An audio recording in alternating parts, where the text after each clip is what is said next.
সেই একটি কাগজ যদি আপনারা সেলফ অ্যাটেস্টেড করে যদি আপনারা জমা দেন তাহলে আপনাদের হিয়ারিং সম্পূর্ণ হয়ে যাবে।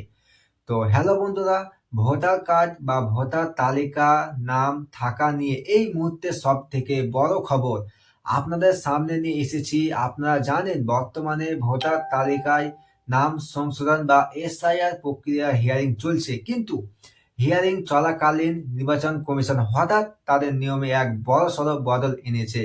অনেকেই দুশ্চিন্তায় ছিলেন যে হিয়ারিং এ গিয়ে কি কি নথি জমা দিতে হবে বা কার কার যাওয়া বাধ্যতামূলক। আজ আমরা আলোচনা করব এমন একটি নির্দিষ্ট কাগজ নিয়ে যা শুধুমাত্র সেলফ অ্যাটেস্টেড করে জমা দিলেই আপনার নাম হয়ে যাবে। বিশেষ করে যারা বয়স্ক বা যাদের নথিতে ছোটখাটো সমস্যা আছে বা তাদের জন্য এটি একটি বিরাট খুশির খবর। আজকের এই ভিডিওতে আমরা বিস্তারিত আলোচনা করব। তো দেখুন নির্বাচন কমিশনের নতুন বিজ্ঞপ্তি কি বলছে, বা যারা 85 বছরের বেশি তাদের জন্য কি নতুন নিয়ম এসেছে, কোন সেই গুরুত্বপূর্ণ কাগজ যা আপনার ভোটার কার্ড বাতিল হওয়া থেকে বাঁচাবে। ভিডিওটি শেষ পর্যন্ত দেখুন, কারণ একটি ভুল তথ্যের জন্য আপনার নাম চূড়ান্ত তালিকা থেকে বাদ পড়ে যেতে পারে। তোমরা যদি আমার চ্যানেলে নতুন হয়ে থাকো চ্যানেলটিকে সাবস্ক্রাইব করে পাশে থাকা বেল আইকনটি প্রেস করে দিবেন। চলুন ভিডিওটা শুরু করি। তো দেখুন, প্রথমে আসি বয়স্ক ভোটারদের বিষয়ে। নির্বাচন কমিশন আগে জানিয়েছিল যে যাদের বয়স 85 বছর বা তার বেশি তাদের হিয়ারিং এর জন্য ব্লক অফিস বা নির্দিষ্ট কেন্দ্রে আসার প্রয়োজন নেই।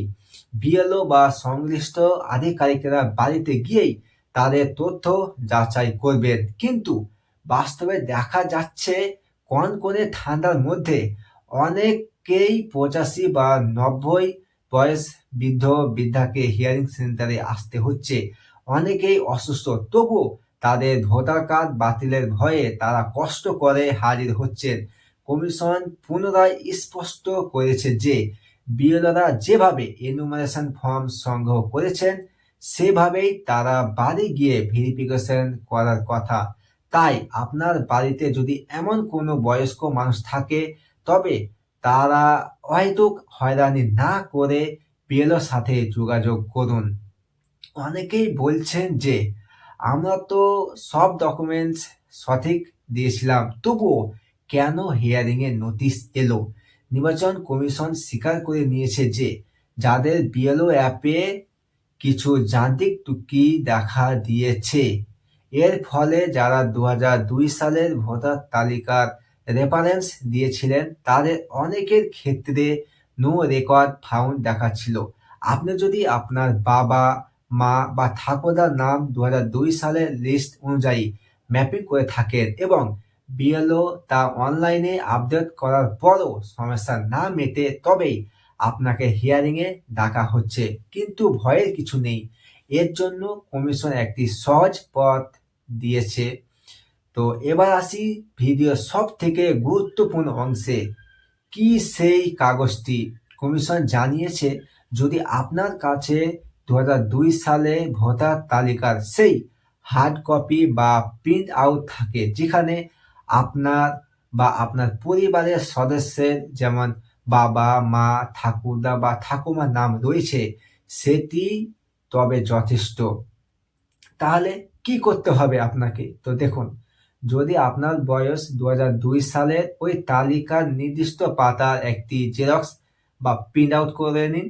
2 হচ্ছে সেই কাগজের নিচে সই বা টিপ সই দিয়ে সেলফ অ্যাটেস্টেড করুন।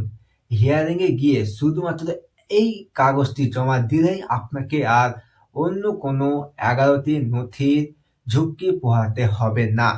এটি নির্বাচন কমিশনের একটি বড় সিদ্ধান্ত যাতে সাধারণ মানুষের হয়রানি কমে। এবার যাদের কাছে কোনো নথি নেই তাদের জন্য তাহলে কি করবেন তারা? অনেকেই প্রশ্ন থাকে, আমার বয়স 7 বছর কিন্তু আমার জন্ম সার্টিফিকেট বা পুরনো কোনো নথি নেই, তবে কি আপনার নাম বাদ যাবে? এর উত্তরে ইআরও আধিকারিকরা জানিয়েছেন যদি কোনো বৈধ নথি না থাকে তবে তার নাম বাদ পড়ার সম্ভাবনা প্রবল। তবে আপনার কাছে যদি ডমিসাইল সার্টিফিকেট, যেমন বাসস্থানের প্রমাণপত্র থাকে তবে সেটি কার্যকারী হবে।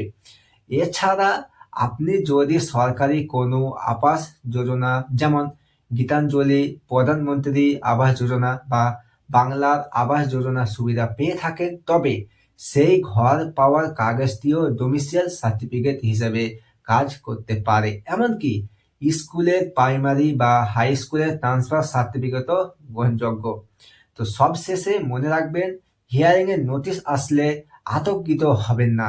আপনার নাম যে নথির সমস্যা রয়েছে, যেমন বাবার নামের বানান ভুল বা লিঙ্কিং সমস্যা, তার সঠিক সাপেক্ষে প্রমাণ নিয়ে যান। যদি আপনি হিয়ারিং এ না যান বা কোনো বৈধ নথি দেখাতে না পারেন তবে কিন্তু চূড়ান্ত ভোটার তালিকা থেকে আপনার নাম বাদ পড়ে যেতে পারে। তাই সময় থাকতে 2002 সালের লিস্টের কপি বা ডোমিসাইল সার্টিফিকেট তৈরি রাখুন এবং শুধুমাত্র সেলফ অ্যাটেস্টেড কপি জমা দিয়ে আপনার নাগরিকত্বের প্রমাণ সুনিশ্চিত করুন। আজকের ভিডিওটি তথ্যবহুল মনে হলে লাইক করুন এবং বন্ধুদের সাথে শেয়ার করুন যাতে তারাও এই নিয়ম বদলের কথা জানতে পারে। আমাদের চ্যানেলটিকে সাবস্ক্রাইব করে আমাদের সাথে জুড়ে থাকুন। আরও এই ধরনের আপডেটের জন্য আমাদের পাশে থাকুন। দেখা হচ্ছে পরের ভিডিওতে। ততক্ষণ আপনারা সুস্থ থাকুন, ভালো থাকুন। ধন্যবাদ।